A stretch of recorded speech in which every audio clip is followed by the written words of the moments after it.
Hello बच्चों, आज हम लोग क्लास 11th में नेक्स्ट पार्ट स्टार्ट करने वाले हैं। तो हम लोगों ने अभी तक पढ़ा था कि 7 फंडामेंटल यूनिट्स होती हैं।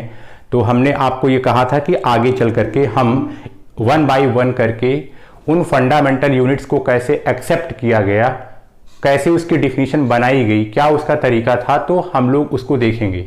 तो सबसे पहले इसमें हम लोग फंडामेंटल जो पहली यूनिट है उसका नाम है मीटर। और जैसे भी आपने मार्केट में देखा होगा कि मार्केट में जो आपको एक रॉड मिलती है वो 1 मीटर की होती है। 1 मीटर की लेंथ का अंदाजा आपको है। तो आखिर वो 1 मीटर की लेंथ कैसे एक्सेप्ट की गई, क्या तरीका था, क्या उस समय वेल डिफाइंड समझ करके उसको डिफाइन किया गया था। तो जो हमने यहां पर लिखा है ये लेटेस्ट डिफिनीशन है। इसके पहले कुछ और किया गया था, और वो क्या किया गया था, तो पहले हम वो देखते हैं कि कैसे 1 मीटर पहले डिफाइन किया गया। ये तो बाद में रीडिफाइन किया गया है, लेकिन पहले कैसे डिफाइन किया गया। कहा गया कि जैसे ये हमारी अर्थ है और ये इसका क्या है, पोल, और ये इसका क्या है, इक्वेटर। तो बोला गया कि पोल और इक्वेटर की बीच की आप लेंथ मेजर कर लीजिए, पोल और इक्वेटर की। तो पोल और इक्वेटर की जब आप लेंथ मेजर करेंगे उसके बाद आप इसको 1 करोड़ से भाग दे दीजिए। कितने से भाग दे दीजिए, 1 करोड़ से। तो जो एक लेंथ आएगी, ये आर्क, ये पोल और इक्वेटर के बीच की लेंथ को 1 करोड़ से आप भाग दीजिए, तो आपकी जो लेंथ आएगी उसको 1 मीटर एडॉप्ट किया गया। ये सबसे पहले किया गया था ऐसे। अच्छा, फिर 1 मीटर ऐसे बना करके पूरे वर्ल्ड में इसको फैला दिया गया।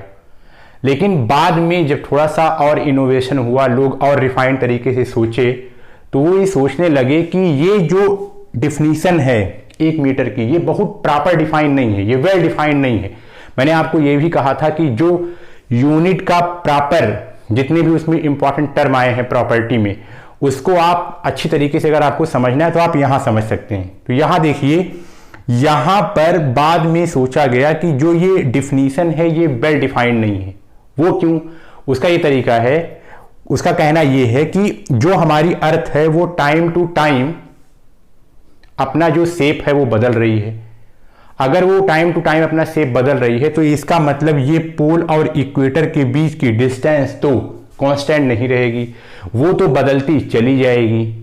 अगर वो बदलती चली जाएगी तो उसका 1 करोड़ पार्ट भी बदलता चला जाएगा। तो इसका मतलब हमारा मीटर वेरी करता चला जाएगा। और आपने पढ़ा है, आपको ये पता है कि प्रॉपर्टी क्या होती है, वो वेरी नहीं करनी चाहिए टाइम के साथ, वो वेल डिफाइंड होनी चाहिए। अगर ये, इसका मतलब ये वेल डिफाइंड नहीं है। अगर अर्थ अपने शेप में कुछ भी चेंज कर रही है तो इसका मतलब वहां पर 1 मीटर डिफिनीशन का पर फर्क पड़ रहा है। तो ये डिफिनीशन उतनी ठीक नहीं थी। लेकिन समस्या ये थी कि 1 मीटर की जो लेंथ थी ये पूरे मार्केट में फैल चुकी है, पूरी दुनिया में ये फैल चुकी है, सब लोग जान गए ये 1 मीटर है, ये 1 मीटर है। अब इसको हटाया तो जा नहीं सकता। एक तो समस्या ये है कि अगर कोई चीज एक बार फैल जाए, फिर दोबारा से कोई कहे कि नहीं नहीं अब ये वाला नहीं, अब ये वाला, तो उसको पूरी दुनिया में उसका प्रचार प्रसार करना भी बड़ा समस्या है। और लोग उस समय इस वाले मीटर में खूब अच्छी तरीके से यूज टू हो गए थे, सब आराम से सब कुछ चल रहा था। लेकिन बाद में पता चला कि ये डिफिनीशन थोड़ा सा दिक्कत करेगी, क्योंकि पोल और इक्वेटर, मान लीजिए कि अर्थ कुछ श्रिंक कर गई तो इसके बीच की डिस्टेंस कुछ कम हो गई तो 1 मीटर तो बदल जाएगा। तो इसीलिए आपको पता है कि यूनिट बदलनी नहीं चाहिए। तो ये डिफिनीशन वेल डिफाइंड नहीं थी। अच्छा, लेकिन 1 मीटर मार्केट में आ गया था। कौन लाया था, यही पोल और इक्वेटर के बीच का जो आर्क का जो डिस्टेंस है उसको 1 करोड़ से डिवाइड किया गया, और जो लेंथ आई वो कितनी थी, 1 मीटर। मान लीजिए वो ये 1 मीटर ये है, ये ऐसे ही निकली है। इसका मतलब ये पोल और इक्वेटर का 1 करोड़वां भाग है, इतना। अच्छा, अब ये पूरे मार्केट में फैली हुई है, लेकिन इसकी डिफिनीशन थोड़ा सा वेल डिफाइंड नहीं है। तो ये कहा गया, ये तय किया गया कि चलिए जो 1 मीटर मार्केट में घूम रहा है इसको नहीं बदलेंगे। जब सबके पास वही है, अब भाई मान लीजिए पता लगा कोई गरीब आदमी है, वो बेचारा बड़ी मुश्किल से 1 मीटर की रॉड खरीदा है, तो उसको फिर से खरीदना पड़ेगा, तो ये तो फिर इसके लिए दिक्कत हो जाएगी। इसीलिए कहा गया ठीक है जो ये लेंथ है इसी लेंथ को हम लोग फिक्स रखते हैं क्योंकि अब ये मार्केट में फैल चुका है। लेकिन इसकी डिफिनीशन थोड़ा प्रॉपर कर लेते हैं। अब प्रॉपर डिफिनीशन क्या किया उन्होंने, यहां पर 1 मीटर की ऐसी लेंथ यहां पर ला करके रखी। ये और भी सही तरीके से डिफाइन किया गया, ये हम आपको समझाने के लिए बता रहे हैं। 1 मीटर की यहां पर रॉड ला करके रखी और यहां पर आपको ये पता है, इसको डिफाइन किया गया लाइट की स्पीड के टर्म में। तो आपको पता है लाइट की जो स्पीड होती है वैक्यूम में वो कितनी होती है, 3 × 10⁸ मीटर पर सेकेंड। तो यहां से कोई एक लाइट या कोई सोर्स जलाया गया और उसके बाद वो लाइट जैसे निकली वो टाइम नोट करते गए, जैसे ही वो यहां पहुंची रोक दिया गया। ये क्या है, ये है लाइट। अब आपको पता है कि लाइट की स्पीड वैक्यूम में कितनी होती है, तो आपको पता है 3.8 × 10⁸ मीटर पर सेकेंड। अच्छा, ये लाइट जैसे ही 1 मीटर डिस्टेंस ट्रेवल करेगी तो उसकी अपनी कुछ स्पीड रहेगी। तो आखिर वो 1 मीटर की जो ये डिस्टेंस की ट्रेवलिंग है वो कितने टाइम में करती है, 1 सेकंड में करेगी नहीं। आपको पता है 1 सेकंड में वो इतना मीटर चली जाएगी, ये तो बहुत ज्यादा।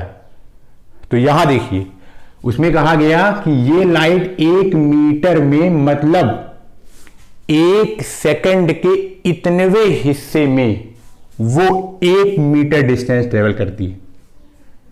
तो ये डिफिनीशन थोड़ा सा प्रॉपर लगी क्योंकि लाइट की स्पीड वैक्यूम में इतनी होती है तो होती है, अब उसको कोई बदल नहीं सकता है। तो कहने का मतलब रखा वही गया लेकिन डिफाइन किसी और तरीके से किया गया।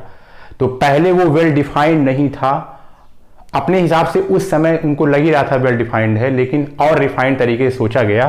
तो वेल डिफिनीशन ये निकल के आई, मीटर क्या है, it is distance travelled by A light in vacuum in 1/, इतना सेकंड।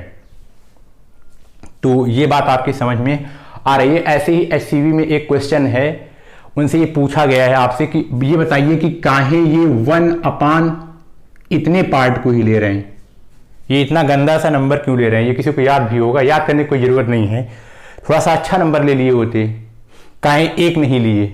अरे भाई अगर 1 लिए होते तो आपको पता है 1 में तो इतना मीटर हो जाता, और इतना मीटर, इतना बड़ा मीटर कौन लेके घूमेगा, शायद वो पूरी अर्थ को ही संभाले जाए। तो ये ठीक नहीं है।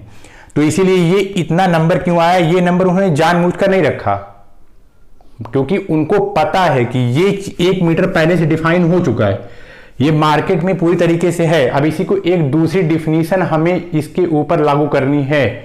तो इतनी डिस्टेंस ट्रेवल करने में अब वो लाइट इतना टाइम ले रहा है तो इत्तेफाक से यही नंबर आएगा।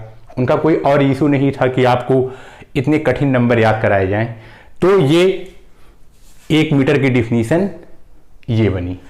अब दूसरी यूनिट है किलोग्राम। आखिर किलोग्राम कैसे डिफाइन किया गया, तो यहां आप ध्यान से देखिए। ये कह रहे हैं कि इंटरनेशनल ब्यूरो, आप ऐसे समझिए कि ऐसा एक संस्था है, इंस्टीट्यूशन है, वहां पर एलॉय रखा गया है, किसका, प्लेटिनियम और इरिडियम का। मतलब प्लेटिनियम और इरिडियम एलिमेंट से मिल करके एक सिलेंडर वहां रखा गया है, प्लेटिनियम इरिडियम का एक एलॉय है, वहां पर एक सिलेंडर वहां पर रख दिया गया है, और उस सिलेंडर का जो मास है, उस सिलेंडर के मास को 1 kg डिफाइन किया गया है।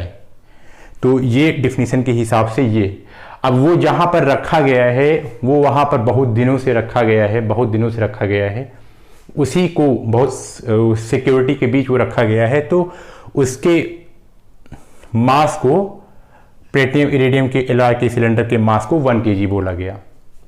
लेकिन अभी ये भी प्रॉपर डिफिनीशन नहीं है इसकी। अभी रिसेंटली एक सिचुएशन हुआ है कि फिर से इसको रिडिफाइन किया गया है, 2018 में ही इसको डिफाइन किया गया है। रिडिफाइन क्यों डिफाइन किया गया है, क्योंकि वो सिलेंडर है वो बहुत दिन से वो रखा गया है, तो उसमें ये देखा गया कि धीरे धीरे धीरे धीरे जो सिलेंडर है वो घिस गया है, कि ये हल्का फुल्का घिस घिस करके इसका मास खत्म हो गया है। बहुत माइन्यूट खत्म हुआ है, लेकिन खत्म हुआ है। वो भले खत्म हो गया है लेकिन फिर भी उसको 1 kg ही माना जा रहा है। तो इसका मतलब ये हुआ कि वो डिफिनीशन प्रॉपर नहीं है, ये डिफिनीशन भी प्रॉपर नहीं है। तो इसीलिए इसको देखते हुए 2018 में फिर से इसको रीडिफाइन किया गया। अब रीडिफाइन किया गया, ये इसका जो प्रोसेस है ये काफ़ी कॉम्प्लिकेटेड है, ये वैसे भी आपके सिलेबस में नहीं है, लेकिन कुछ डेटा के रूप में आप इसको याद रखिए। ये प्लैंक कांस्टेंट की हेल्प से डिफाइन किया गया है। किसकी हेल्प से डिफाइन किया गया है? Planck constant. प्लैंक कांस्टेंट की हेल्प से ये डिफाइन किया गया है। अच्छा, पहले क्या होता था? केजी की हेल्प से प्लैंक कांस्टेंट डिफाइन किया गया, फिर बाद में क्या किया? प्लैंक कांस्टेंट की हेल्प से केजी को डिफाइन कर लिया गया। पहले केजी की हेल्प से, पहले जो केजी बना था, मान लीजिए वो ओरिजिनल था, अभी वो घिसा नहीं है, उसकी हेल्प से प्लैंक कांस्टेंट डिफाइन किया गया। और जब एक बार प्लैंक कांस्टेंट डिफाइन किया तो प्लैंक कांस्टेंट की हेल्प से केजी को डिफाइन कर लिया गया।